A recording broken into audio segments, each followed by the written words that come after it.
Hello and welcome to the Backseat Designers. I am the Space Quest Historian, which is a fancy name for a twat who runs a YouTube channel. And with me today, as always, is my lovely co-host who has the power to induce a coma simply by talking about his favorite 70s prog rock bands, Mr. Frederick Olsen. Hello. Hello. And with us, or at least in spirit, is a man who has been known to look up pictures of venereal diseases whenever he needs a good laugh, Dr. Gareth Millward. Now, the good doctor has an actual doctorate, but is somehow unable to work his computer, so he's off rebooting at the moment, and is therefore unable to come up with a pithy reply to my horrible introduction. We dare not waste any more time because we also have three illustrious guests in the room.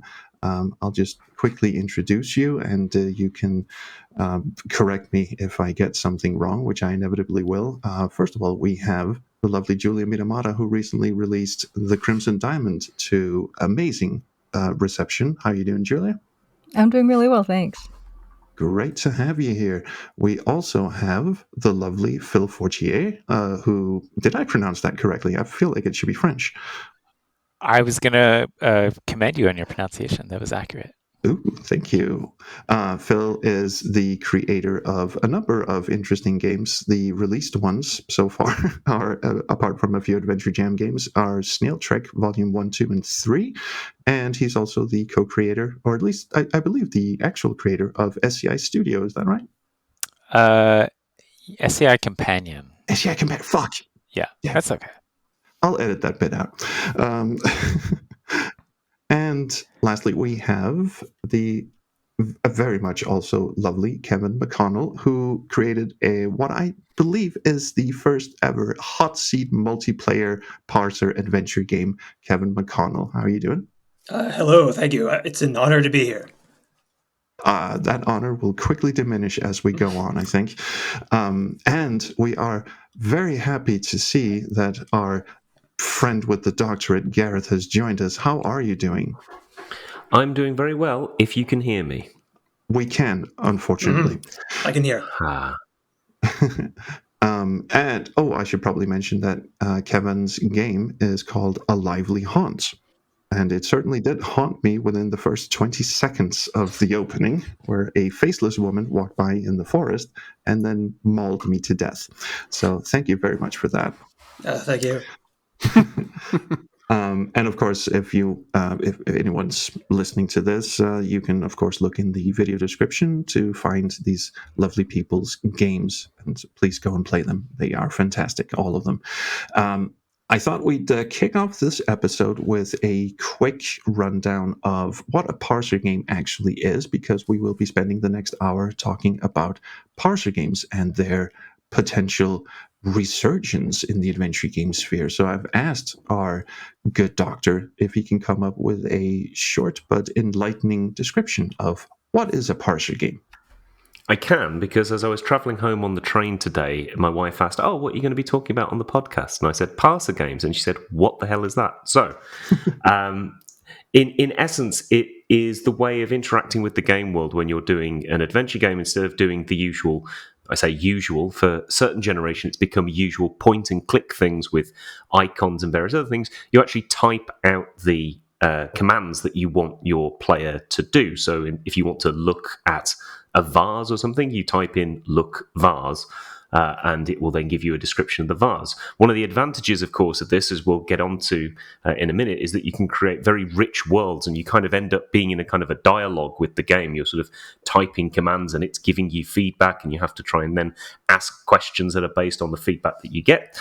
But I think, as we'll get onto, one of the real problems of that is that requires an awful lot of writing and having to guess what your players are likely to try and do in any environment that you create. So that is, in essence, a parser game. Thank you very much for that. I also love that because it is mostly a text-based interaction, it will not scold you for incorrectly pronouncing the word vase.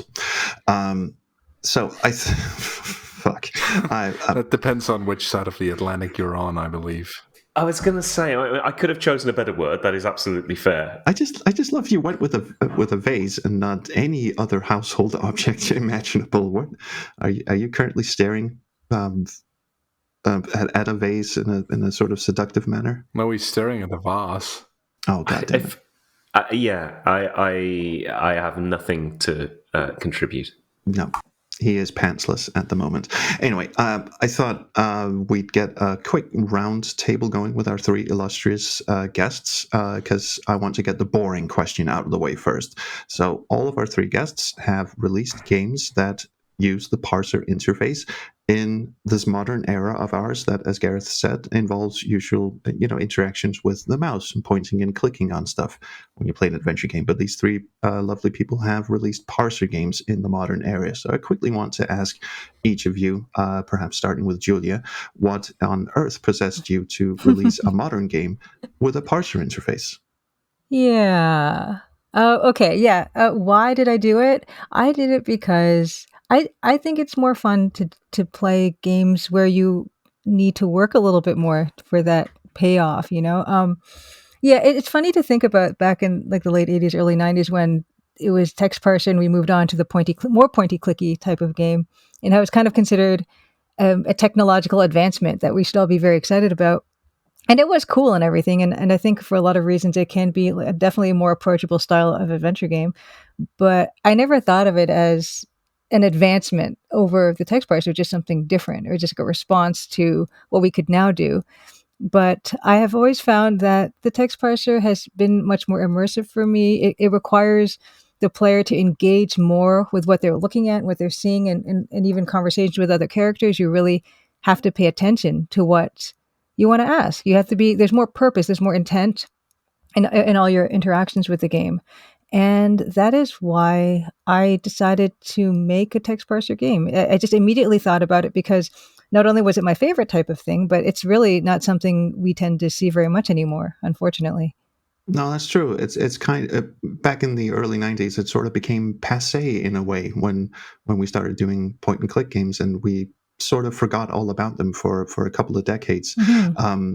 Yes, Phil, you released 3 Snail Trek games and have been working on a lot of other games. What attracts you to a parser game versus a point and click game?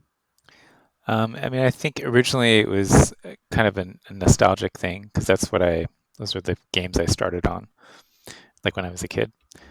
And I think they give you the illusion of more freedom for the player. And I say illusion because you still have to, you have to anticipate what the player is going to type, obviously.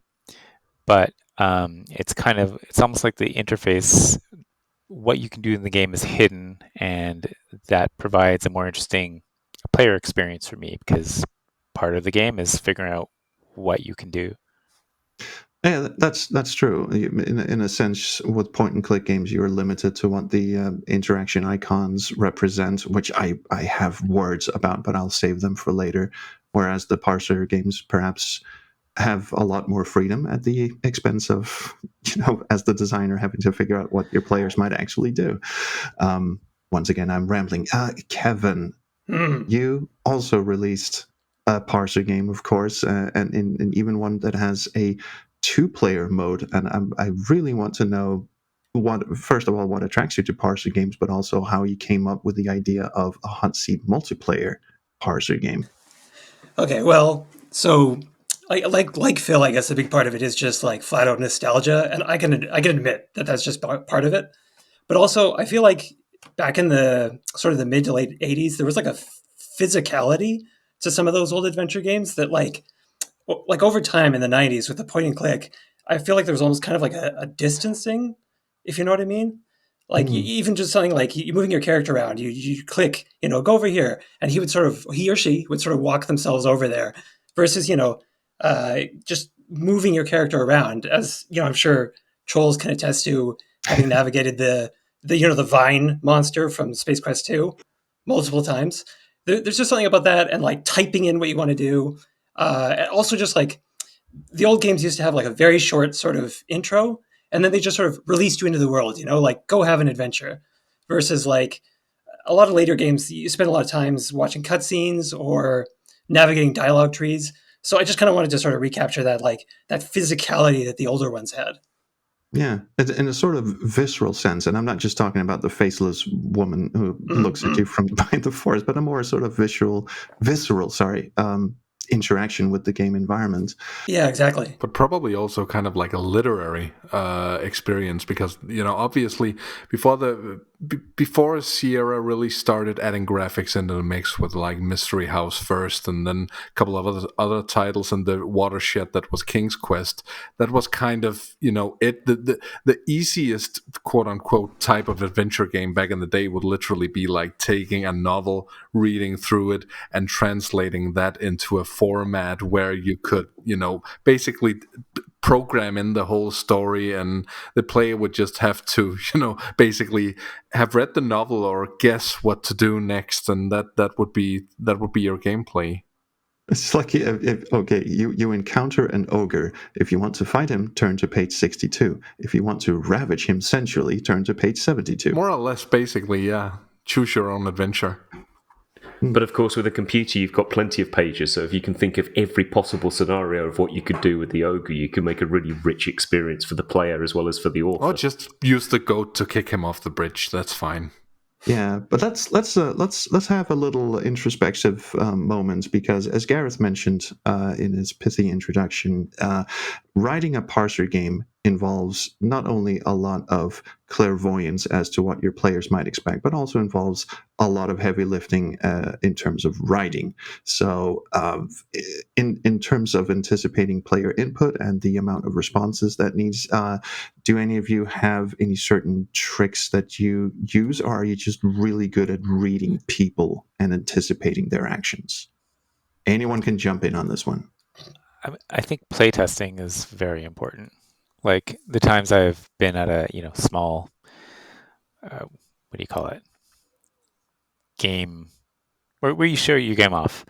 Those hours have been so useful to see what players do, right? And so playtesting frequently is really important. Yeah, my mind just went a million places when you go, "Oh, what's that thing?" I'm sorry, I will not. I will not suggest any of them. Which surprises have you encountered when you've done that? Because now I'm curious. Well, I can't I guess I'm talking about two things. I'm talking about the general interface to the game, and then also specific story-related stuff. I can't remember any specific story-related stuff, but one of the biggest things I found when I first playtested my game with a large group of people is that, I don't know if you remember in the old Sierra games, when you typed look, it didn't know where you were on the screen. It didn't have context, and it would just give you a general description of the room.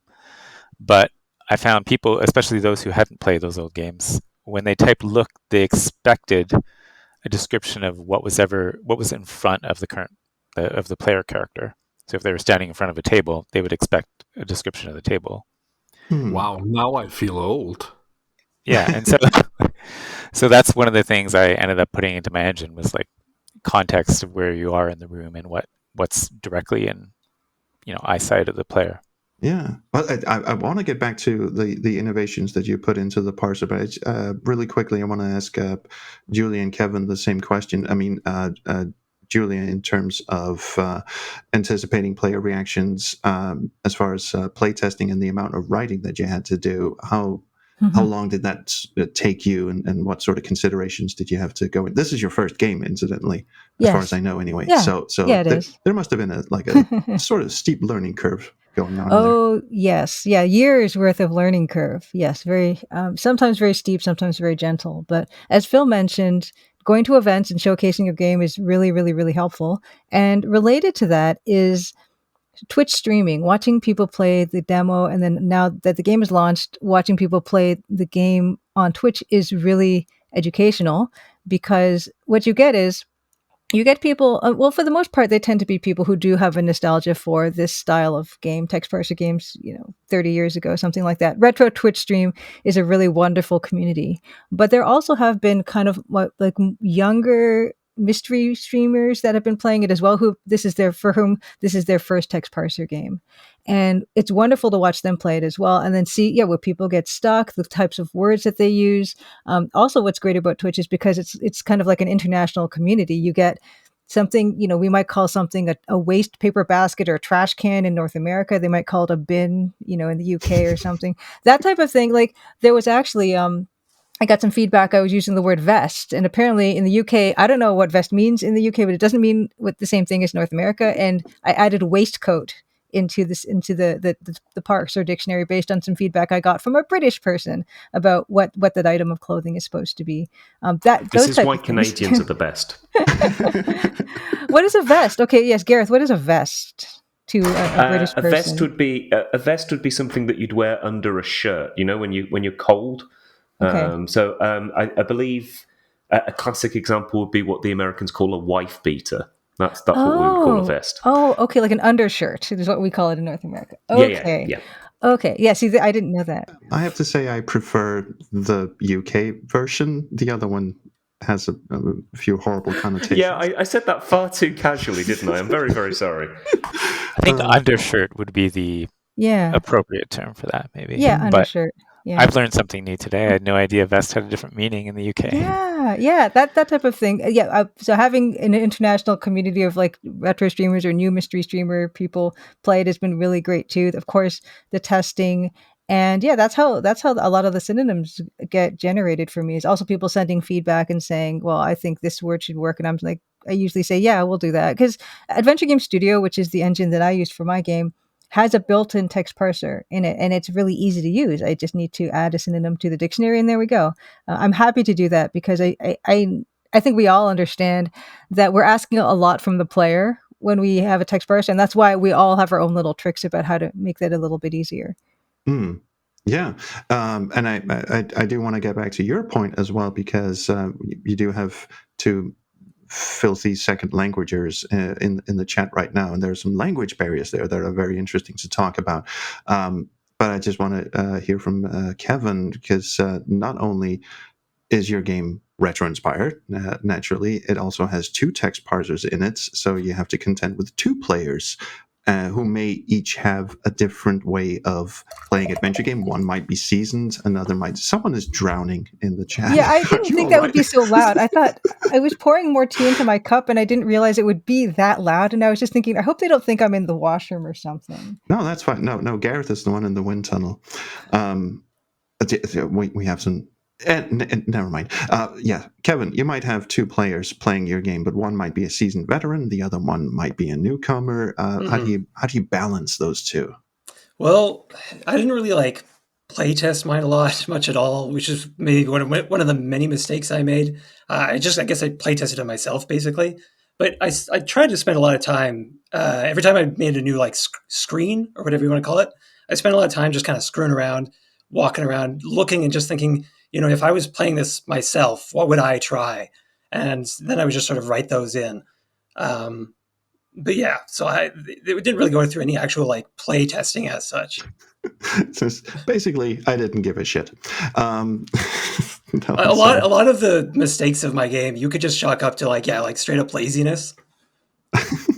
Well, it's amazing it came together as well as it did. Thank you. Before I completely take over the proceedings here, I'm wondering if my co-hosts have any questions about what we just heard. I do actually, because I'm going into this episode, I had a kind of a thought. Now this comes after checking out your games as well as I could, which frankly wasn't as much as I would like to. But there was this point about how the parser allows you to interface with the game world, and I would probably call the parser a proactive interface, because you have to form a thought that you put into words and see how the game responds. But something I noted that's very interesting about your Snail Trek games, Phil, is that you implemented predictive text, not unlike what you get in basically any modern messaging amp. So at that point, in my view, the parser becomes reactive, because now you're maybe forming a thought, but the game might actually take you elsewhere while you're typing. So I would be very curious as to what led you down that road. Why did you go for that specific quality of life improvement, and what do you think it adds to the gaming experience? Well, I mean, typing is tedious because autocomplete is ubiquitous everywhere now. So I figured it made sense. I don't know if it ends up spoiling it because you might realize the game does not want you to type in a specific word because it's always changing it to something else. Is that what you found when playing it? No, I mean, I don't want to infer it's something negative, but it was just, that's interesting because now you have a parser that can sort of stop you and lead you down a different path before you know exactly what you're trying to do, and I don't think it's a negative, but I just think it's a very interesting evolution of something that just kind of stopped dead in its tracks in the early 90s when it was like implemented in one specific way where you like you said, had to type out every goddamn letter of Rumpelstiltskin's wrongly typed name. Yeah, I mean, it wasn't intended to lead the player down a path. It was more just to make it more streamlined and quicker to use. Yeah. Because I'm very impatient, so. See, we have a hand raised from Gareth. I just thought that would be seamless, but then you drew attention to the hand trolls, and now it's not seamless. I was interested in the laziness aspect of it. Actually, the idea of responding to play testing and things like that. I know it's not always particularly easy to do. But can you imagine a scenario where you had like keystrokes or the sorts of words that people were using recorded and then sent back to you as that kind of, that sort of, we're requesting your data to help make our games better type thing. Getting that data back and then sort of updating the game as it goes once you realize that there are certain things that people are doing with your game that you didn't necessarily expect them to do in the first place. But now that you've got people playing the game that you can react to. I mean, I've done that when I've demoed the game at events. I record everything. Some very interesting things people end up typing, let me tell you. Well, since I'm already calling attention to the whole hand waving system we've got here, and Julia. Pick me, teacher. Yes. Okay. Yeah. Going into that part, I do have a parser log in my game that actually defaults to being off, so it's really not that useful. But there is one where if you enter a command into the dictionary that isn't into the game that is not recognized by the dictionary, it will put it like in a text file that you can then send to me if you wish. But no one has, and that's totally fine. But I'm just proud that I was able to figure out how to do that because I'm not necessarily like as good of a programmer as Phil is. But yeah, that's something that I did add into my game as in an effort to catch people's way they try to play the game and their synonyms and things like that. But also going back to just the fact that typing can be a little bit tedious. I think wasn't there a police quest game or something where you could do like text parser shortcuts, like open door could be OD and things like that. Oh yeah, there are hotkeys. The F keys were hotkeys, and I think it was Police Quest 1 where you could just type a single letter and it would default to something. Yeah. And also what you're mentioning about the text file that logs your input. Al Lowe actually did that with the first Lisa Sue Larry game, which was frankly brilliant, I think. So that's quite interesting. Frederick has his digital hand up somewhere. Yeah. Well, now it's just because we started talking about these Sierra legends, and that's just my curiosity. Because Julia, you obviously got to meet up with Roberta Williams, Williams, at the Adventure Game Fanfare. Did you guys share any thoughts about this particular kind of interface or way to tell a story in an adventure game?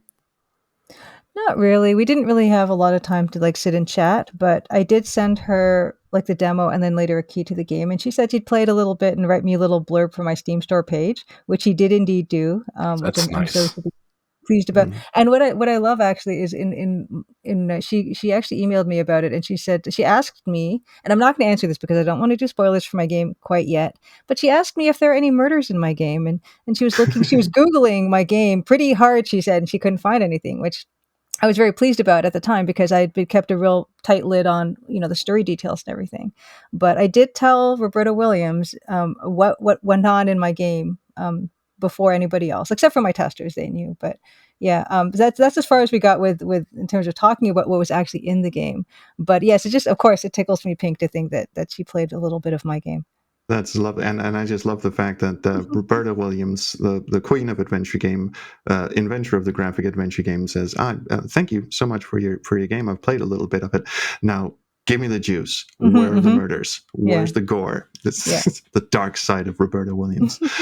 Oh, she's killed us all multiple times. This is just how Roberta Williams is. There is no dark side. She enjoys pushing us downstairs and whatnot. She's just a lovely. I was lucky enough to meet her at Adventure Game Fanfare as well. She's just a lovely, lovely person. Great to chat to. An absolute sadist when it comes to game design. Back then, I believe the term was replay value. I kind of want to ask Phil about, because Frederick briefly mentioned the whole predictive text, and one of the things that really impressed me about Phil's engine that powers the Snail Track games and other games that he's made is all the quality of life improvements that you did to the text parser to make it more accessible to newcomers. And it's not just predictive text; it's also spell checking, and it's also there's a lot of stuff going on there. Did you like academically or like surgically pick apart, because you're very much a part of the Sierra programming community, SEI companion, not studio. So obviously you have a lot of experience with Sierra games. Did you like look at the old Sierra games and go, that's a bit fucked up? I think I can help with that. Yeah, it was just kind of like playtesting and seeing the friction points or the frustration that players had, and I just kind of one by one tried to tackle them. I didn't really have to change the underlying parser implementation. It's kind of done at a higher level. I don't know if that's what you're kind of asking. Or... Well, I just think of the three we have here, all esteemed people. Your parser interface is the one that I would say leans the most into making it as comfortable and as user friendly as possible for people who don't have prior experience with parser games. Yeah, I mean, I did have a long time to work on it. I still have a large game that I still haven't released that I've been working on for 10 years. So I have had a long time to, fine tune it. Well, okay. Thank you for clarifying that. I guess a similar question to Julia is, what steps did you take to ease you said Twitch streaming was very important, but that's sort of an after the fact kind of thing. You can go back and fix certain stuff. What steps did you take to ease people who are used to point and click adventure games or may not even be into adventure games at all to ease them into the world of parser games? Yeah, I mentioned earlier the keyboard shortcuts. I do utilize some keyboard shortcuts for the most commonly used commands, such as you can, for look, you can do L, or you can do Control L, or ask about Control A, or you could do A space AB and then whatever you'd like to put on. That type of thing, where not only does it help the players, but actually helped me also when I'm testing the game and I'm entering commands in over and over again. Also, additionally, speaking of streamers and things, specifically, there's the Speedy Adventure community, which has been very helpful. They've been running the Crimson Diamond, and I've heard that the record for playing the full game, whatever percent completion, is like 5 minutes and something. Really, holy shit! I know. I was actually shocked to hear that, but that's great. And what's great about them is, if you want some people to play your game over and over repetitively, those are the ones where you're going to look at, and they're going to find those friction points, as Phil said, the friction points, really quick. And they're going to be the ones who are going to be able to tell you this, I was able to phase into this building before, the objective was completed, stuff like that. But also stuff like the text parser, like the commands. I didn't have a text parser shortcut for taking things. And that's something you have to do in the game. And I have implemented that in a later update. And that certainly helped me play my own game and test my own game. And then it helps the players too. And it makes it a bit of a more comfortable situation. But at the same time, I knowing that the text parser is already a friction point that we're kind of, leading with. There are all these attempts at making that a little, everything else you try to make a little bit easier, to the point of when I launched the game, you can actually go into the main menu and there is a link you can click that opens up your browser for a full hint book of like a universal hint system style hint book with stepwise hints and everything. Because if you truly are stuck in the game, you're not sure, you might have the right idea of what you want to do, but you might not know the exact, command or kinds of commands you might need to implement. It's going to hopefully tell you like actual commands to help you to get through whatever you're stuck on. And then, you can continue enjoying the game. Knowing that text parser is kind of a big ask for people, especially nowadays. I did want to have that. I didn't want people to get stuck in the game, get frustrated, and then just give up. It's a really good idea. Yeah. Right. Yeah, I mean, we're on the serious side of parsers right now, but something that I always felt that the parser always did great was like comedy, because you can get an unexpected response from something you don't expect. Oh yeah, the asides. Yep. I actually have a really good example because I was replaying Space Quest 2 recently, and at one point in Vohal's Asteroid Fortress, the final part of the game, I got really frustrated and started noticing all these security cameras in the background that I just wrote moon camera. And unexpectedly, instead of going, I don't understand moon, can you try again? The game basically goes to paraphrase, and that's your IQ test over with. Thank you for playing. And it actually, this nearly, I guess, 40-year-old game soon actually got a genuine belly laugh out of me because that was so expected. So I want to ask you people in the chat with us, have you don't necessarily have to spoil your games, but has this entered your thoughts, this idea of getting a laugh out of the player by doing something unexpected in response to something they type? And anyone can grab that. I'm not asking anyone specific. I'll edit out the silence. I mean, I can't remember any specific instance. That's definitely something I tried to do, but I can't remember any specific ones at this time. I have a few that because like Phil, like my game took ages to make. I've written stuff in the game and then forgot that I wrote it. And sometimes when I watch someone stream the game and they try something, I think, oh, that's a good idea. I wish I wrote something for that. And there actually is a response. And we both get surprised and we both have like an enjoyable time watching that. One of them, there's a couple things. One of them is there are some candlesticks on the dining room table. And if you can try to blow out the candles and it says that it's not your birthday, you can't blow those out. But someone suggested, and I really would love to do, I don't think I'm going to do this, but it would be funny that if I don't know, Nancy does not have a canonical birthday, but if she did, and the player's computer was on that birthday, maybe I would let her blow them out and you could get a Steam achievement or something, that type of thing. But yeah, I mean, just when someone tried to blow out candles, I didn't remember if I'd written anything, and I probably wrote something like 5 years ago for that, and I was just like, oh my gosh, I did do something for that. That's lovely. There's also a pair of pens in the study on the table. They're supposed to be just for display only. You could try to take one of the pens and it says, "What, you wouldn't want to break up the set of these lovely pens." And then if you try to take both pens, it says, "You think you're so smart? Well, you can't have either of those pens." It's so much fun to write stuff like that. It is. One of the things we've been talking about is the strength of parser games versus point-and-click games. And one of the things is that you're not limited to the interactions that are predefined in a point-and-click game. Like you said, you're forming a sentence based on what you would expect your character to do in kind of sort of a role-playing situation. And I don't mean a sex dungeon role-play. I mean like an actual role-playing game kind of thing. That got awkward in a hurry, I know. Yeah, try editing out that silence. I'm not. No, because I'm just going to keep talking. One of the things I'm really interested in is Fred, you mentioned Space Quest 2.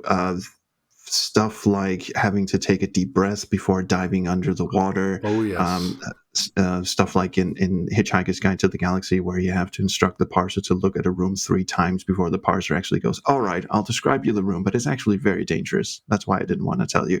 Stuff like where you're having an actual conversation with the computer instead of just, clicking around and seeing what happens.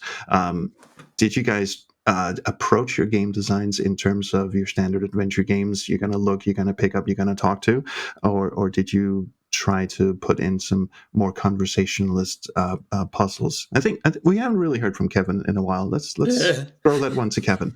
Okay. Well, unfortunately, cynically, no, I have to admit, I kind of explicitly didn't spend a lot of time on sort of like optional little hidden phrases or anything like that, just because it takes so long to make a game. I think it took me like 4 years to make mine. Julia, I think maybe took like 6 years. I don't know how long Snail Track took, Phil. Well, they're very short, so they didn't take that long. But altogether, it must have taken a while. But the other one I'm working on is 10 years going. It's still not done. So wow. So just you're spending years on this. So I kind of at one point I just decided I'm gonna have to just basically just work on the main functionality of the game, and kind of like if there's anything extra and I find time to fit in anything, little Easter eggs, that's fine. But the vast majority of the time was spent basically just on the main functionality of the game. Oh yeah, but I was thinking more in terms of some of the actual puzzles. Like for instance, we did a little playthrough of your game on my channel, and we had several people playing it at the same time, and I was the only one. Sorry about that. No, it's okay. But I was the only one who figured out how to get through the gate. Yeah, get through the gate. I know. I was sitting there wringing my own neck because I'm like, I should have thought of other ways to say it. It seemed like, what was it like? Climb. Someone put like climb through gate. Yeah, that was me. I wrote because you're supposed to climb through a gate. You're supposed to squeeze through the bars. I think it was the lady there. Yeah. She was like climb through gate, and I'm like, that makes sense. And then it didn't work, and I thought, oh my god, like I didn't put, because it really should work, but I didn't think ahead that far that someone would try to climb through the gate versus squeeze through the gate. Ah, yeah, that's right. Yeah, so climb in the internal parser, it means scaling something. But I thought that was interesting because normally with a point-and-click interface, you just click the hand icon on it and the character would squeeze through the gate. And here you have to specifically instruct the character to climb or to squeeze through the bars instead of just climb gate. So that's the sort of thing I was sort of fishing for, is like instances where you have to construct your sentence in a sort of natural language instead of just sticking to your usual look, get, talk to sort of verbs. I think Gareth has a comment. Just passing the ball. Fuck it. Sorry, I was waiting for our illustrious chair, Mr. Plemet, to help that out. No, when you were talking about using the correct verb, it immediately made me think of Bettina, who is now a recurring character on this podcast. Yes, and your prostate exam technician. Exactly, yeah, and trying to remember the exact direct translation of verbs from English to Danish, and very much struggling with that. But I know, Trolls, that you used the parsers from the early Space Quest partially as a way of learning English. And I guess that's one of the things that kind of comes from this. We've already kind of half talked about, the pronunciation of the word vase or the way the word vest changes depending on which side of the Atlantic you're on. There is something definitely here about language that is very, very tricky to overcome, but is also one of the real strengths, I think, of the parser, is that you really have to get into the head of the person that is that has written the game. So it seems a lot more intimate.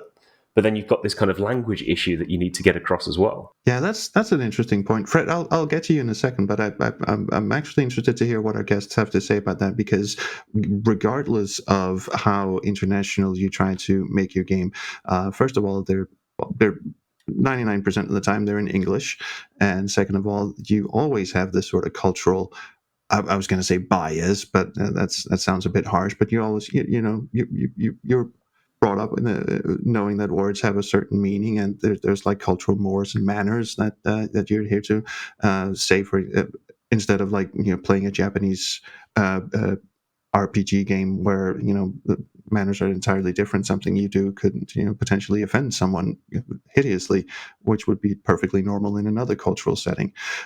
So I mean, it would be interesting to hear what other challenges you guys have faced in terms of, oh, this actually means something else, or there's this thing is too, I don't know, Americanized. The classic example is, when it rains, you have if you wash your car, it rains. There's that puzzle in Day of the Tentacle, or the monkey wrench in Monkey Island 2, that sort of thing, where you go, oh, this might be a bit too local in a way. Was that too rambly? I don't think that ended on the note of a question. That is, Well, no, it was a very long-winded statement that seemed to want to culminate in a question, but people are waiting for the question trolls. Okay, so the question is: Have you encountered any situations in your game design where you went, oh, okay, that might not actually translate well to people who don't speak English very well, or who are not North American? I can't think of any, but I know if you're writing about something that is like in a specific domain, like maybe in Julia's game, she knows a lot about mineralogy and stuff, but maybe the common layperson doesn't, and you have to be careful to not to make your game playable by the layperson, I guess. Like Cascadia Quest, my 10-year ongoing game, had a lot of mountaineering specific terms early on, and I had to remove a lot of that because regular people just did not understand names for things. But it wasn't so much of cultural differences as like a, expertise in a particular domain differences. More of a technical thing, like as opposed to Police Quest, which has you like having one eye on the manual at every turn to know exactly what you're supposed to do. I mean, it's a sobering reminder that we are in a more globalized world, for better or for worse. But certainly in this context, I would argue that it's for the better, because it's very hard to, paint ourselves into those corners where we wind up with something so integral to the design that is so rooted in an idiom that 90% of the that the rest of the world won't get. It segues nicely into the reason I raised my hand, which also I forgot you did that. No, you didn't. You were hoping I'd forgotten. Yeah, that's true. No, basically, 98% of the time that would happen. And another kind of pitfall, of course, is the design-wise pitfall, where probably the most infamous phrase in any Sierra game is the classic, "You can't do that, at least not now," because that puts you on this wild goose chase where you think, okay, I'm onto something here, I just can't do it right now. This is reading the designer's mind. Yeah, exactly. And this is another one of those open questions, but I do feel like since the Crimson Diamond is so heavily influenced by the style of a game like the Colonel's Bequest, I kind of want to ask Julia how that influenced your design process. How did you try to avoid this kind of pitfall, or didn't you try to avoid this kind of pitfall? The kind of shut the fuck up game, let me get on with it pitfall. Yeah. Well, one of the reasons that I love the Colonel's Bequest so much is it's beyond even what it looks like and beyond the genre of it being a mystery, but this idea that was, I guess, revolutionary at the time, that Roberta Williams wanted to kind of modernize the design of adventure games, which meant you could stumble through and get an ending. She was that one. I don't know. I don't know if there's soft locks in the Colonel's Bequest, but at the very least, there are much fewer, if there are any, than in most other Sierra games up until that point.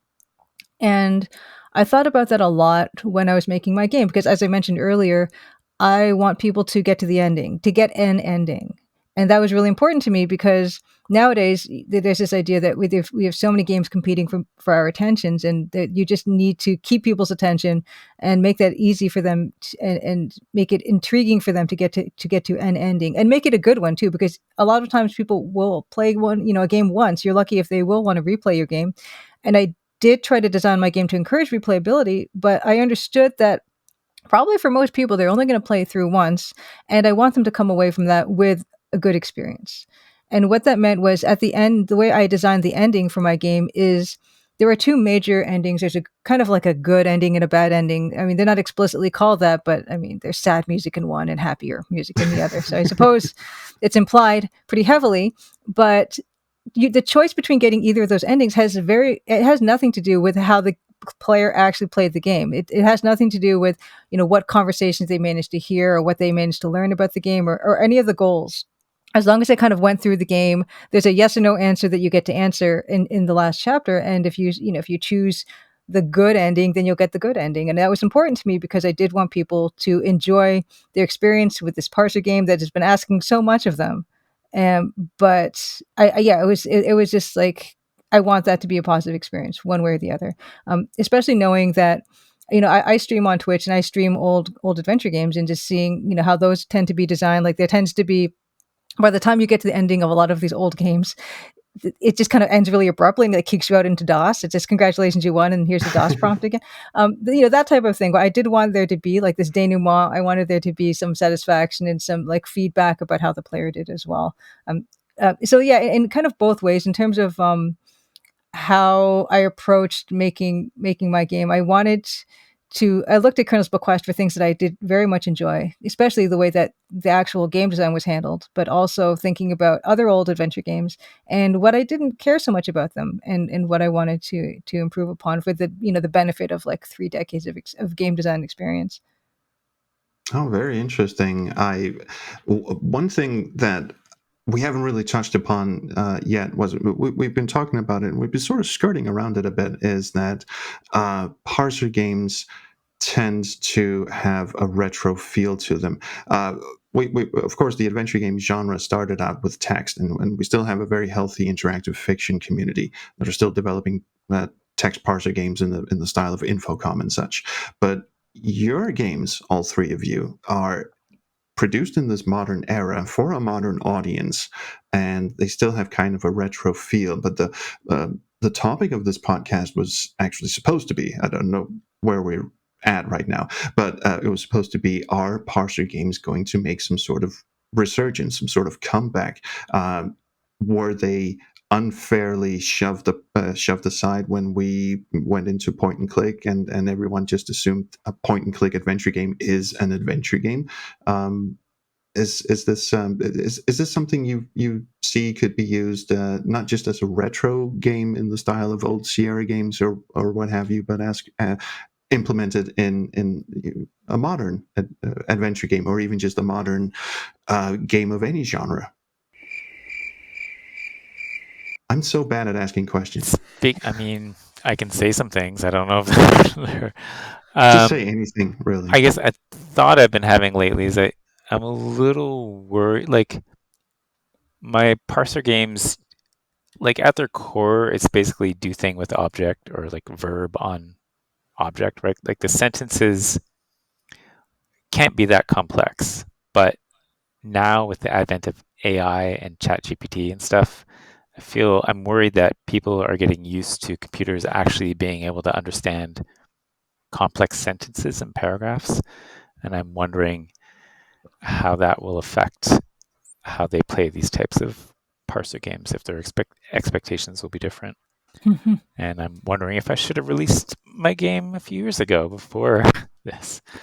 Is it something that you're kind of perhaps looking to exploit, though? Because it seems like something that could be interesting. That's actually also a thought that I had before we started recording. So it's interesting you should mention this.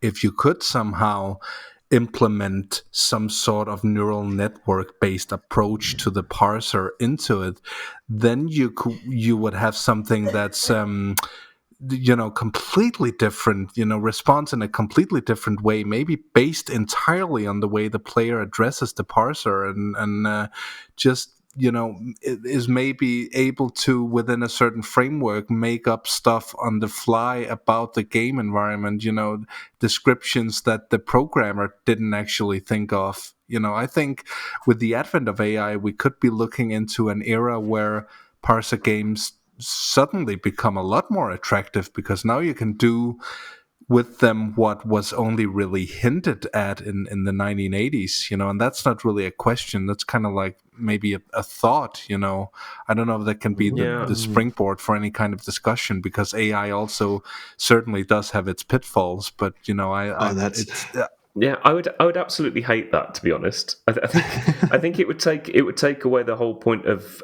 writing a game, in the same way it would take away the point of writing a novel or doing a piece of art. I mean, I see the attraction, especially maybe with some of the more kind of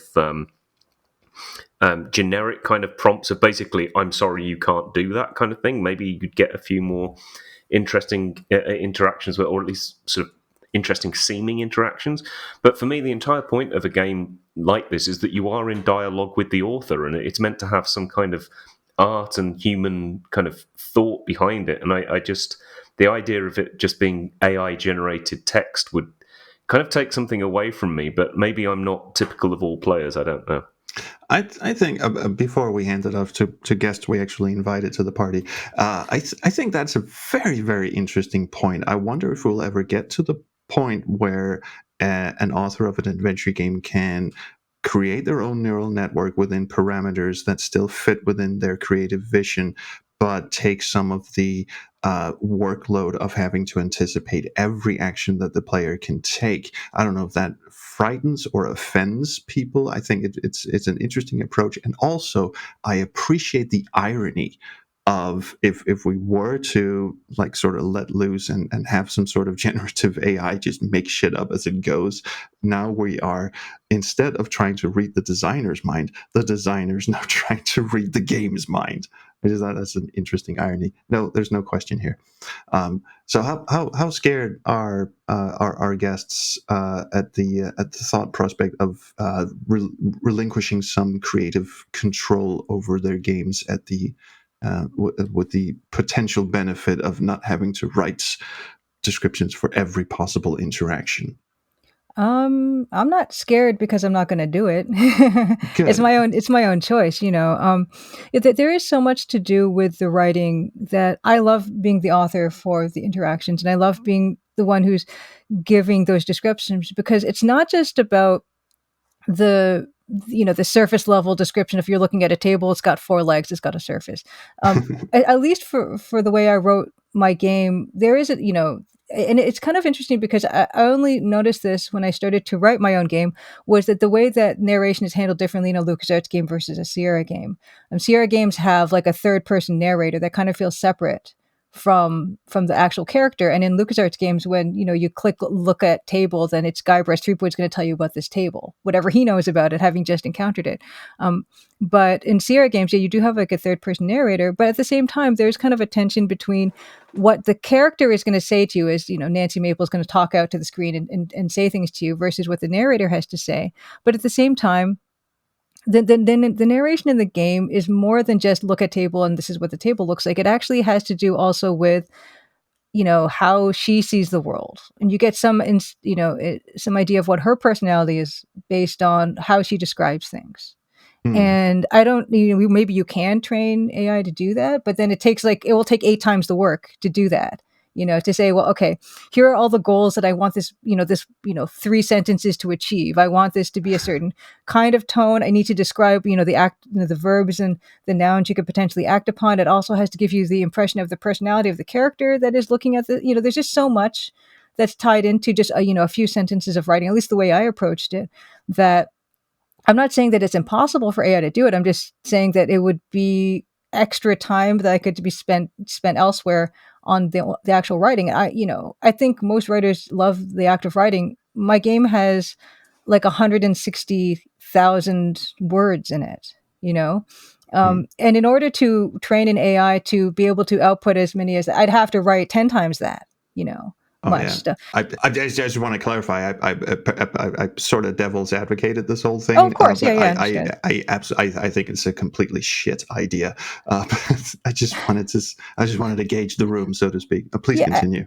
Yes, and as someone who enjoys every aspect, which is the writing and the art and the animation and the game design and the to a lesser extent the programming, but also I do kind of enjoy the programming as well. Everything about it, it all is connected in a way that when you're a solo game developer, you have this privilege, this incredible ability to integrate all those things completely with each other in a way that how can an AI possibly do that? Which is why I'm not scared about people wanting to buy something that is looking like what we make, because I feel like by and large the audiences for what we make are interested because it's us making those things.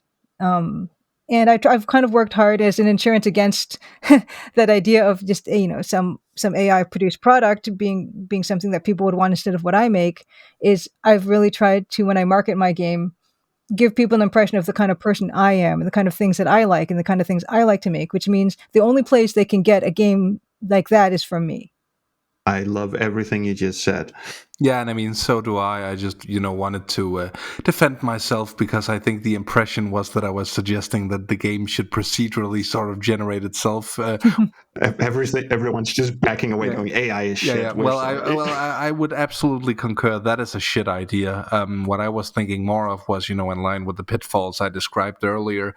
If you were to, feed the characteristics of an object in the game, the context in which it appears, what you can and actually can't do with it, into a neural network, you could maybe, remove a blind spot from your tasks as a writer, and at the same time maybe avoid a pitfall like you can't do that, at least not now, which is just this generic response that's in all these Sierra games. And it's so incredibly obvious. That's something you have to be careful about when you do a good parser game. You really, really have to get into the mind of the player and make sure that you don't lead them down any wrong paths that seem perfectly logical, but that you for crunch reasons or whatever just didn't think of at the time. So that's, if I were to use AI, that would be the only thoughtful way that I could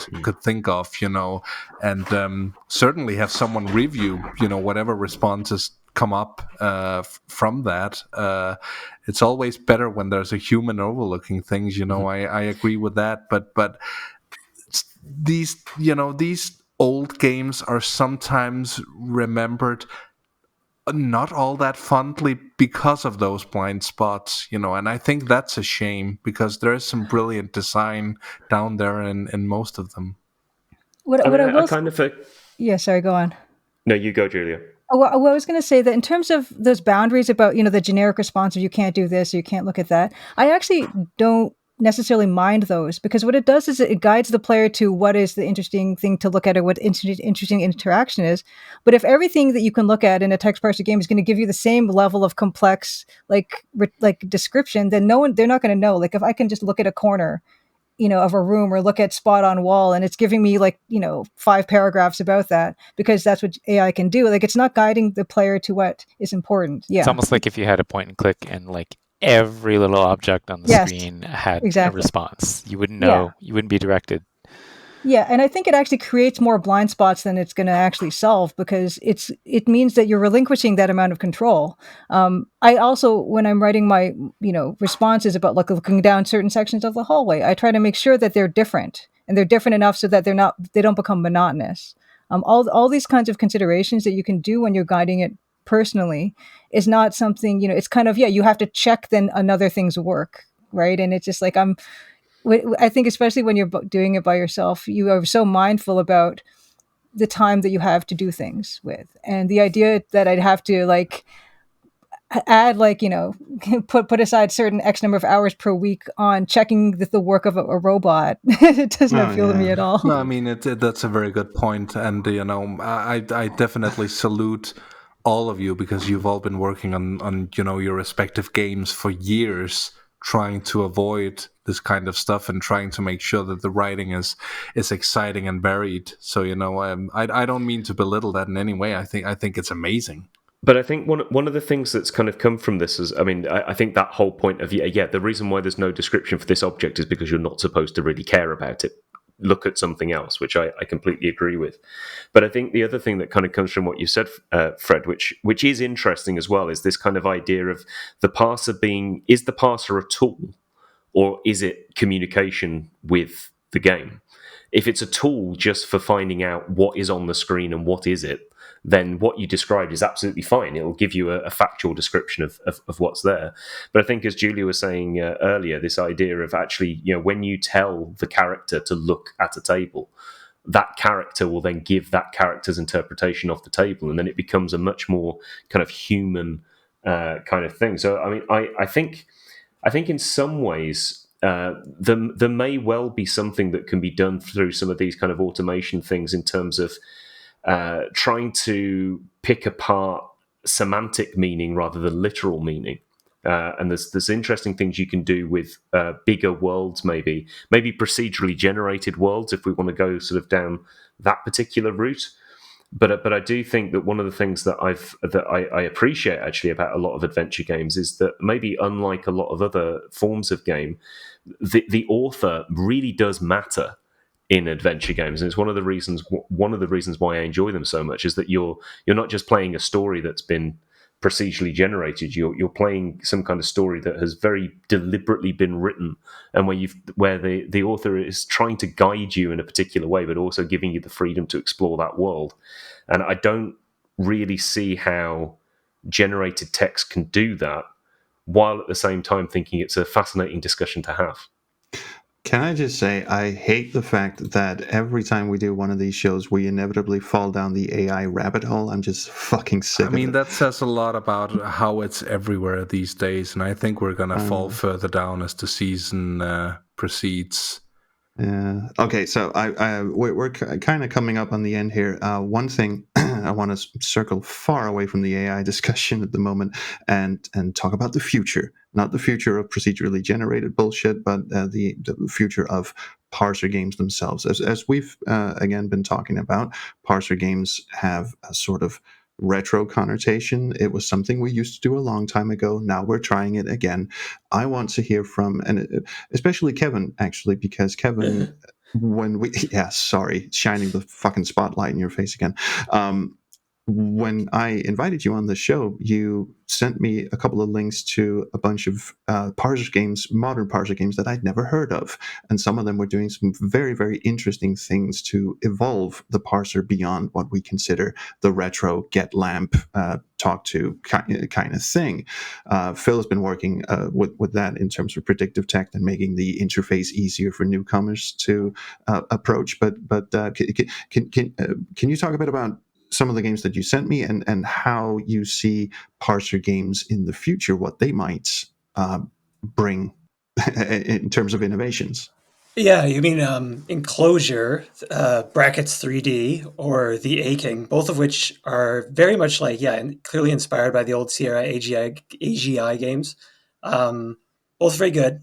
But I would say their use of parser, for the most part, is pretty traditional. They function in pretty much exactly. I would say, I don't know, from having played them, it seemed like it's pretty traditional. But I know what you mean, like the idea of parser interface sort of evolving. Although I've tried to think of how you could take a parser and use it in like a fundamentally different way, or sort of like evolve it. But I've never really been able to come up with an idea of how you could do that. And maybe I'm just being really cynical, but I don't think we're going to see some like crazy renaissance of like parser games. Maybe I'm wrong, but I think it's a little too niche. It's a little too much for like dorks like us who are just really into this kind of thing, or like, old people who grew up with this kind of thing. I don't think we're going to see like a big renaissance, although that would be cool. Yeah, I'm not sure. One game actually just sprung to mind. What the fuck was it called? I'll have to look that up. Hi, Future SQH here, editing this podcast. The game is called Trackless, and it was developed and published by 12 East Games. Thank you. And now back to my incoherent ramblings. But it was a game that was, a first-person walk around a world, sort of a walking simulator thing. And whenever you interacted with something, you were supposed to type in the verb of what you wanted to do with this. I mean, you looked at a handle or something, and you could type pull handle, and you'd get a certain amount of points for that word. If you gave it sort of a more esoteric synonym for pull, it would give you more points. That was their idea of a parser. They would reward you for having a more flamboyant vocabulary. I thought that was kind of interesting. Classist parser. Yeah, classist parser. I don't know. I don't know. Sort of disappointed to hear that you don't think parsers would make a comeback, because well, maybe Phil or Julia disagrees with me. That's what I was kind of hoping they would. Well, okay. Yeah, go on, Phil. Yeah.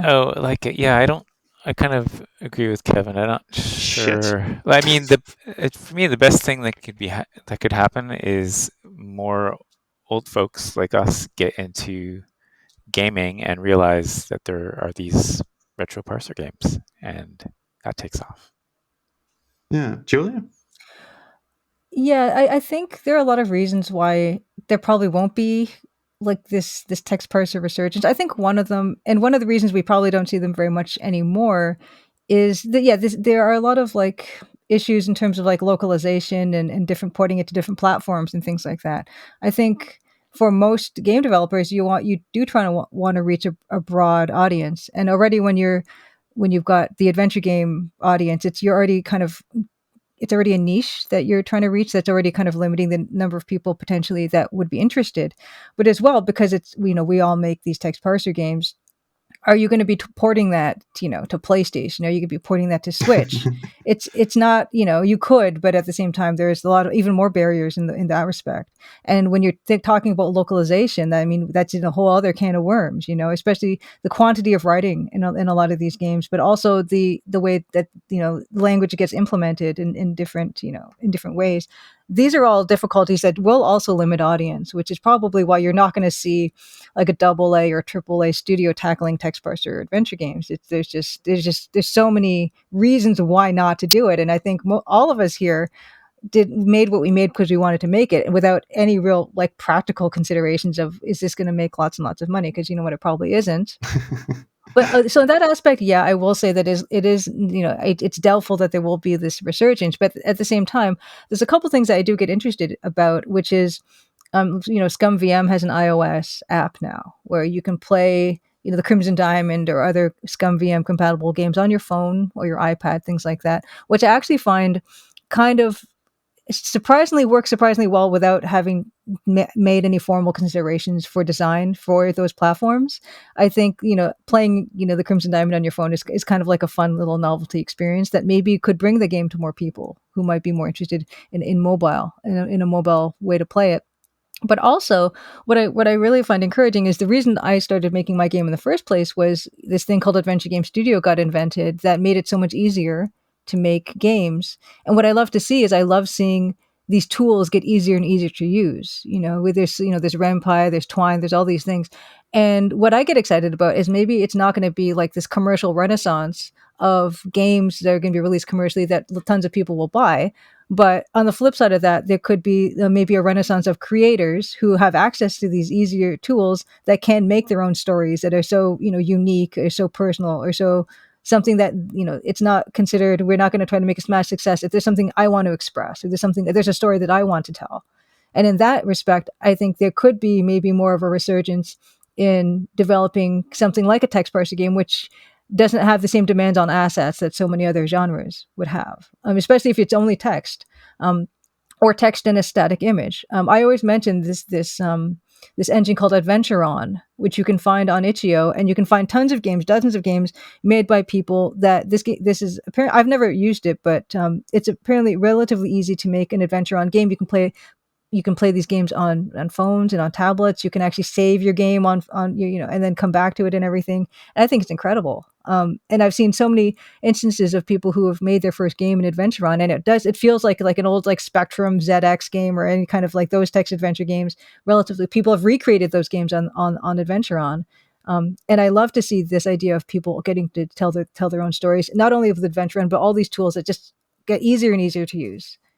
Yeah. Okay. So I fully concur with that observation, and I guess I just want to plant some seeds in everyone's head, because I didn't mean to sound all negative when I said I was sort of disappointed that you don't feel parser games deserve a renaissance, and the reason why, and again, just planting seeds in your head.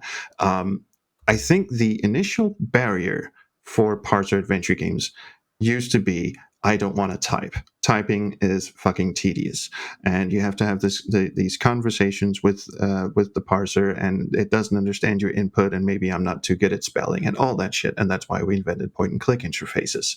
But recently, I played the Space Quest games, the AGI games, on an interpreter called GBAGI for the Game Boy Advance, which completely sidesteps the whole typing issue and instead has you pick verbs and nouns and sentence construction with a pop-up interface. So you still have the freedom of the parser, but you don't have to overcome the hurdle of, did I spell this correctly? You don't have to anticipate what the parser accepts as a logical synonym and all that. And stuff like that is kind of what I was fishing for in terms of evolution of parser games. in the sense that you can easily think of ways that you can use the strengths of a parser, which is the complete freedom to essentially try anything that happens to you. You don't have to be constrained by the predetermined actions of a point-and-click adventure game, but you also don't have to walk into the pitfalls of having to type shit correctly and read the designer's mind, so to speak.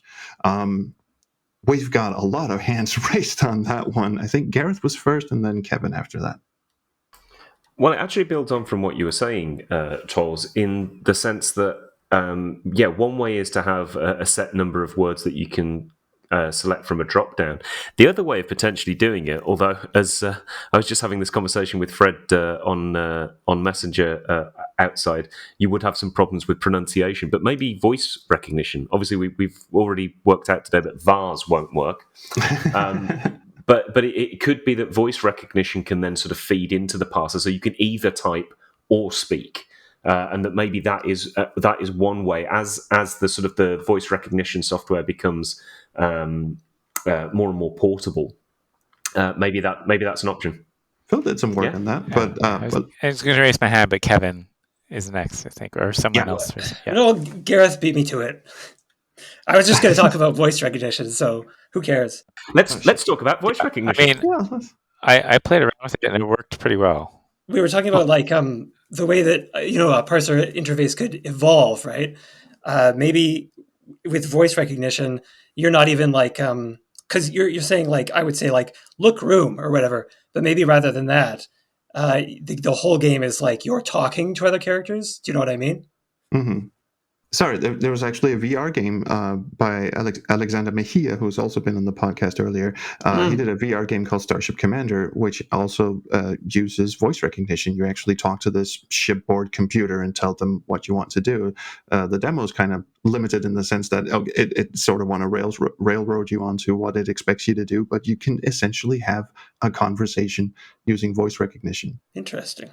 Well, Phil, you've like I said, you've dabbled with voice recognition, and all you got to say was, "It seems to work okay." Can you elaborate a bit on that? Well, it wasn't. It was much simpler than I think what Kevin is talking about, because I didn't change the background parser interface at all. So it was basically just routing it through a speech to text thingy, whatever comes with Microsoft, and then putting that text into the parser. But it worked. The only issue, it was actually, I found it really annoying to play because your voice gets tired after a while, and it's like, well, this is way easier to just type. But I can still see it, potentially being useful. I think if you can find my Game Jam game, Snow Spirit, I think it was called. I think that has the voice recognition in it. Yep, and that was a lovely game. And I was thinking of the voice recognition could be a way to overcome the hurdle of I can't port my game to consoles, I can't port my game to mobile because people can't you can't type on a fucking controller. Let's just be honest. On the other hand, you'll irritate your family endlessly by sitting down in front of the TV and talking, and they will irritate you. Shut the fuck up! I'm trying to put the gem into my mouth. Yeah, or everyone on the train just go, "Will you stop saying look at things?" Yeah, but it's something to consider, I feel, because I personally would love to see a renaissance of parser games because I miss that freedom. I think point and click interfaces, as much as we've grown accustomed to them, and as many hurdles and pitfalls that they circumvent entirely by having these predefined actions, and context sensitive point and click UIs are certainly a way forward that I think is very interesting. But you're still sort of limiting the player's imagination, and I still want that freedom of imagination back in my adventure games. So I think to round this thing off, because now we've been going for over an hour, and we try to keep things in a moderately brief. I was going to say brief. That is absolutely not the moderately moderate time frame here. Just have a sort of final round from the co-hosts as well. If you could think of your dream interface for an adventure game, doesn't have to be parser, doesn't have to be point and click, doesn't have to be voice recognition.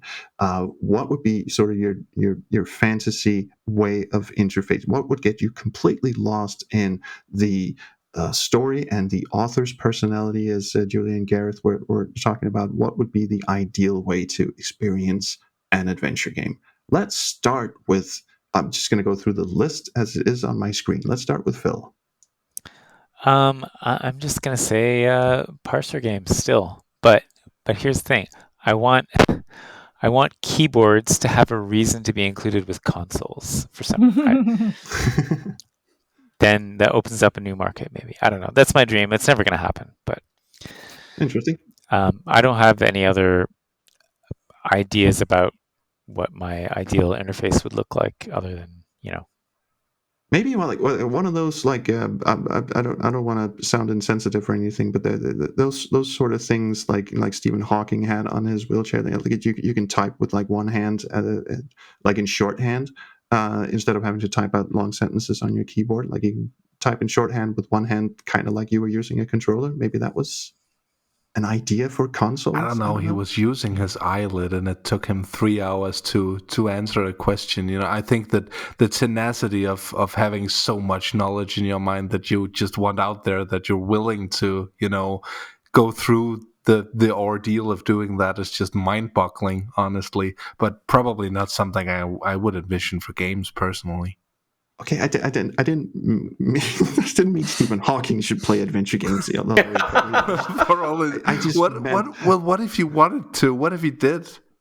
That's absolutely fine. What I was talking about was the barrier that we talked about was keyboards. Typing is fucking tedious. How about we have some sort of shorthand? If you're going to port it to consoles and people don't want to type on a fucking keyboard, you can have some sort of shorthand way to do it. Fuck it. I'm rambling. Sorry, this was supposed to be a wrap up. Julia, your ideal way of interfacing with an adventure game? Yeah, I'm going to go with Phil and say I still think it's the text parser. I actually, the thing is yeah, the typing can be kind of, tedious or exhausting, but the pace that you play these games, this is not like an action game. We're not like boxing and, typing lunge and uppercut and dodge and things like that. You could take your time with these. And that's part of the appeal to me with this type of game is you can just be sitting. It's like reading a book, but kind of just on a screen. You enter in a command, you ponder a little bit, you have a sip of tea, you walk around a little bit, you enter another command. It's very relaxed. It's a very relaxed way of playing things, and I do like that illusion of limitless possibility that our language gives us. And at this point, also, yeah, I mean, talking about the voice activated stuff, I do find it exhausting. I stream for like 3.5 hours on Tuesdays and things, and I don't. Shit. Yeah, I don't feel like it's the, I would like that to be an option for people, for any number of reasons, for that to be an option for people, but it's definitely not my favorite way of doing things. I like to do writing, so I like to sit in front of my keyboard and tippy tappy for hours at a time. And because of that, I do feel that the keyboard and the text parser are still my favorite. Fantastic. Yes, Frederick, your ideal way of interfacing with an adventure I don't know. It depends what I'm achieving. If I'm trying to, get my bearings in the world and getting immersive, I would probably have to say the parser. If it's instant gratification I'm after, and I have more of a focus on gameplay, then you call Bettina because I want to finish the story. Then it's point and click. But it depends entirely on the kind of way I want to play the game. So yeah, but I'm gonna play nice and say parser because that's why we're here. So it's gonna be a really disappointing episode if I end it saying, "Oh yeah, point and click." Okay, so I'm just gonna go on a limb and suggest that Kevin might say PS2 controller. Well, I'll try and switch it up a bit. How about you said Dreamway, right? So how about just like a full body like motion detection suit slash voice recognition? Fuck yeah! You basically just like the holodeck from Star Trek, pretty much. Because I've heard people say that the good thing about adventure games is that they tell good stories, and something about that never sat right with me at the time. Because like I've played lots of adventure games that don't really tell that great of stories, but I still really enjoyed them. And I think for me, what makes adventure games so good is I get drawn into, like, I feel like I'm there versus a lot of other games, like, in a platformer, you're jumping, in a first person shooter, you're shooting. They're very like based on the mechanics, but in an adventure game, it's these series of like bespoke obstacles, that you have to think, how would I overcome this obstacle? You know what I mean? So that's what I want out of my adventure games. Is I want to be drawn into that world, kind of thing. So yeah, holodeck. That's my answer. Oh god, the King's Quest staircases in VR. When you fall off, you actually die. Do you know this? Before we get to Gareth, this reminds me of an episode of Red Dwarf where they find out that they've been locked away in this virtual reality simulation for years and years, playing essentially an adventure game, and it's for several years, and it turns out they sort of rotted their brain, and they have to have all their personal belongings delivered back to them to remind themselves of who they are. That sort of complete total immersion would actually, I don't know. To me, it sounds kind of cool, but probably not if you spent several years in it. Anyway, the episode is Back to Reality. If anyone wants to go and check that out, it's a fantastic episode. Right, I'll shut up now and let Gareth answer the question. I really enjoyed Kevin's answer.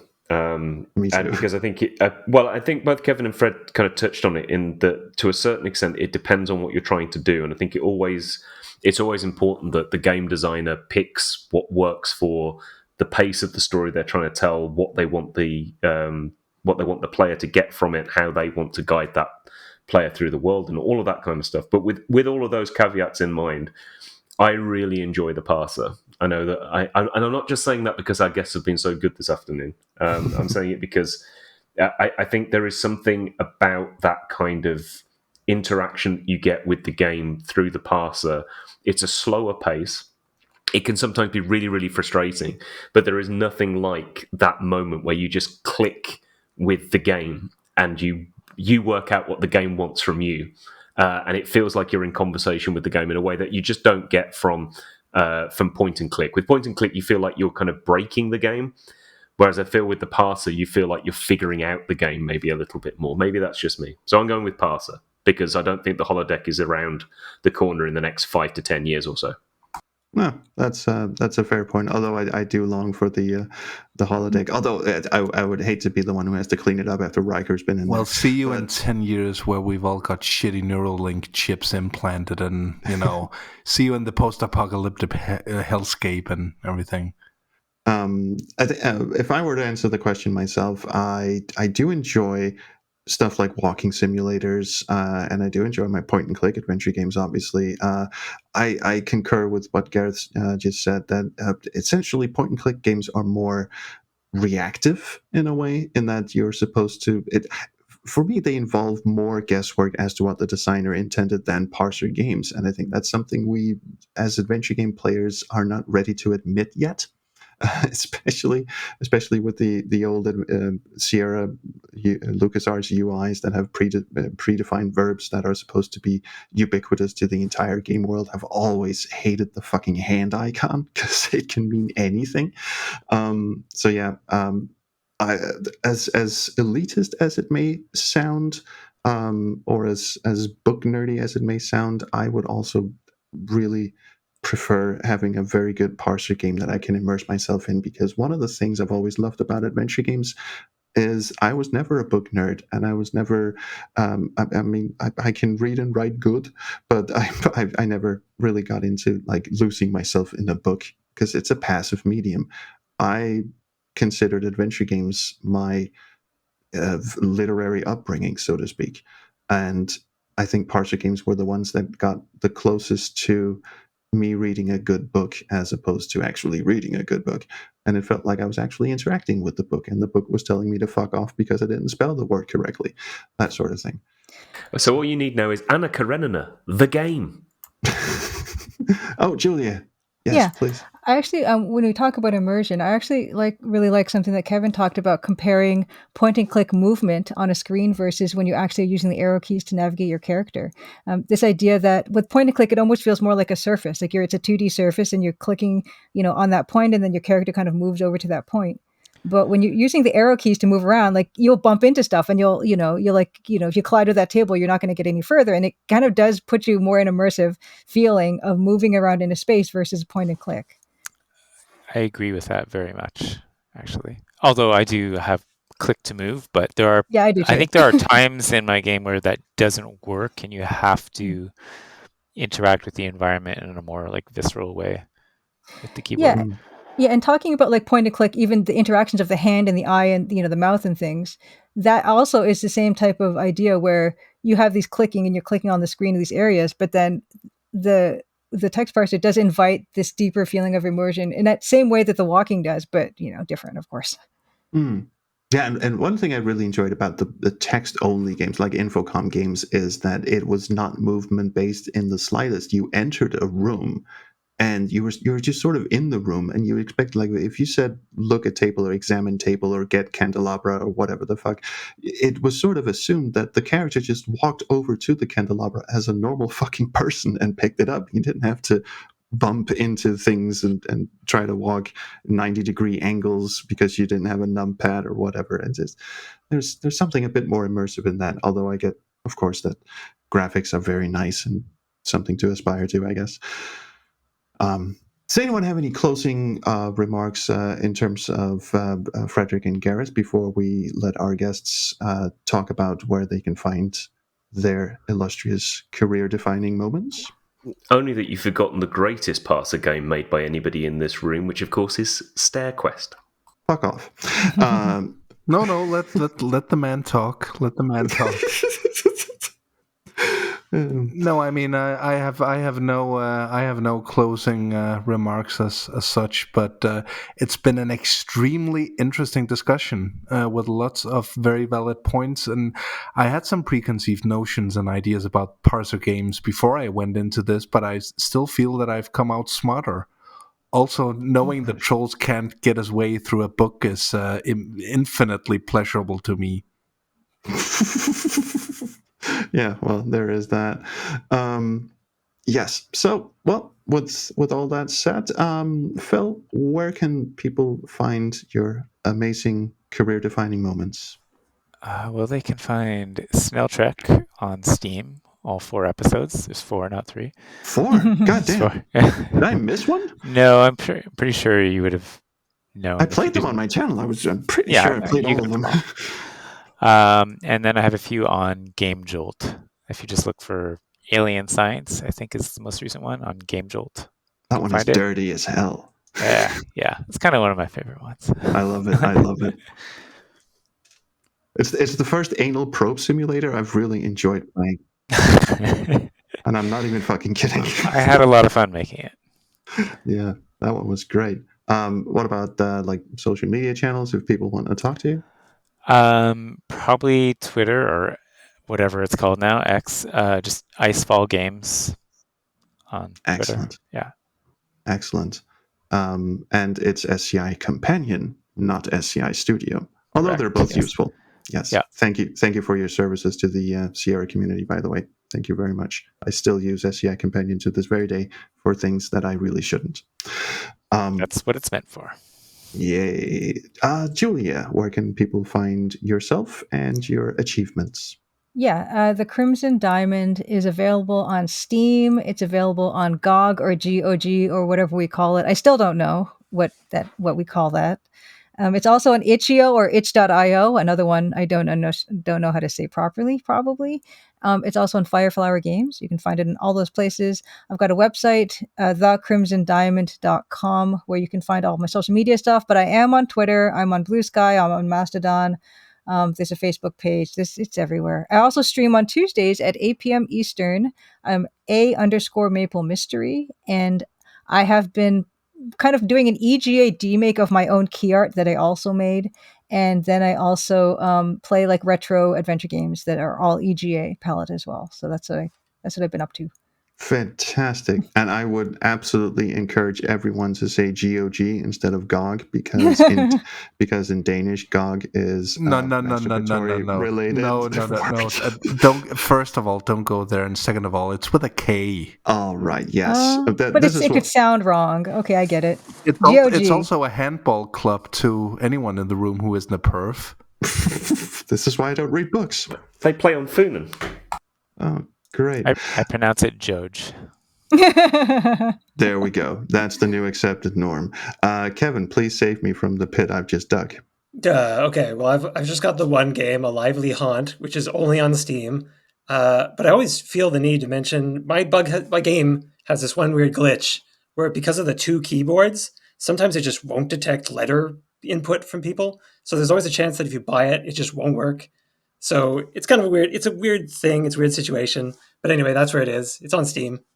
Yeah. Actually, Gareth ran into that. You were very kind to provide us with keys for the game, and Gareth just messaged me and said, "I can't type. What the fuck?" And we just it's the least I could do. Have you tried using your hands?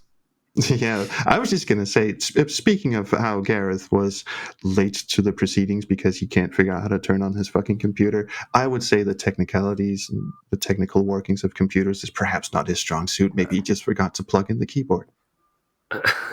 I pay a man to do this thing for me. Oh, that's right. You're a doctor. Yes. Oh, well, we are the Backseat Designers, best of friends, as you can tell. And you can find us on my YouTube page because we still haven't worked out how a fucking RSS feed works. Nor do we have a website. Guess who was in charge of that? Oh, yeah. That was me as well. Yeah, and we also had a Twitter. I refuse to call it X, at BS Designers. As soon as I figure out how to log into that, we'll start using it again. Fred, I actually did get a reactivation email. I sent Fred a message like, did you get a reactivation email for the Twitter account? And he was like, no. Are you high? So, yeah, it was actually on me. So if anyone can hack that for us, please... I got the email. Never mind. And we also have a Facebook page, which we were going to delete, but because one person, Hi Tomer, actually replied to one of our posts, we decided to keep it. So please go and search for Backseat Designers on there. And if you want to check out our previous seasons, parentheses, please don't, you can go to our previous YouTube channel, which was at Backseat Designers, or youtube.com/Backseat Designers. It has our previous seasons, which also has some wonderful guests. Please don't listen to the first 3 seasons. They're terrible. I guess that's it for us. Okay, let's do the thing. Please say goodbye, Phil. Goodbye, and thank you, lovely people, for hosting this. You're quite welcome. Say goodbye, Julia. Bye, everybody. Yeah, this was awesome. Thank you. And say goodbye, Kevin. Goodbye, Kevin. Thank you so much for having us. And say goodbye, Frederick. I don't understand the inquiry, say goodbye, Frederick. Please try rephrasing that. You're not close enough. And say goodbye, Gareth. Rein. Thank you. That's a goodbye from me as well. See you whenever we pick ourselves off the ground and do this thing again. Thank you so much. Goodbye.